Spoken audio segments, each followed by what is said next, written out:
the win. Thank you. You know, Thank I you. heard you telling the guys, good game, tough game. Especially got pretty physical near the end. But just how do you think your team played tonight?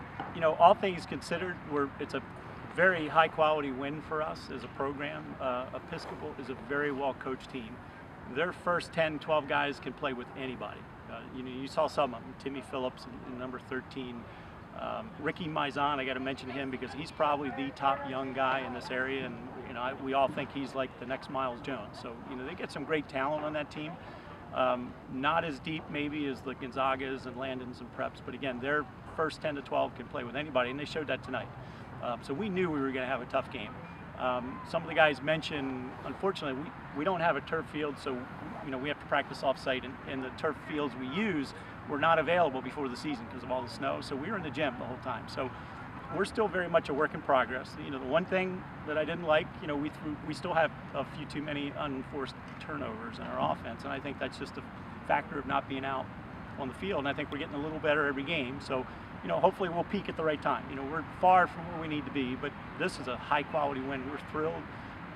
We got another really tough, important game coming up Friday. This is a VISA game, so this actually is a conference game, but we've got WCAC on Friday with DeMatha, who's, you know, that's always a huge competition, just like this one, and it'll be scrappy like this one. You know, they've got a great program. They have a great coach. You know, it seems like every team we play has got a great coach and, you know, a great program, but that helps us get better. That's what we're looking for. So we like playing the better teams. And for us, it's all about getting ready for the playoffs. And we know we have to get better every day. We got some good young guys, so we're thrilled that we've got some young guys out there. We really miss one of our captains, Ryan O'Connor. You know, who I think, you know, he and Ryan Lamb, I think, are as good as anybody in the country. But you lose a guy like that, and it took some air out of our sails preseason. I like how the guys, though, have responded, and we've got some young guys stepping up. We're very proud of them, and we think we can be a good team by the end of the season. And what happened with O'Connor? How did he tore his ACL in football. The sad part, he's a quarterback, and he's an incredible athlete. Schools like Army and Navy were looking at him for football. He tore his ACL right out here on this field. He worked his butt off for about 4 months. So the sad thing is he worked his butt off. He was way ahead of schedule. They actually thought he'd be back in April, like in time for our playoffs. Started running for a couple weeks. He was out shooting one day, and he pivoted, and he felt something pop. And so, you know, I feel horrible for him. He put a lot of work in. So he toured a second time, which, you know, and nobody works harder than that young man. And, you know, we were devastated. He's devastated.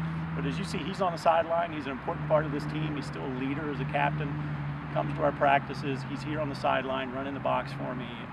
And, you know, he gives us a lot of positive energy. And I give him a lot of credit for being here. And I know he's going to do great things at UNC. Whether or not he has the red shirt, I don't know. But, you know, people talk about him. That boy is ACC ready. So we can't wait to see him get healthy again. In the meantime, you know, the young guys want to pick it up for the seniors. You know, we always want to do the best we can for the seniors. And we think if we have some time,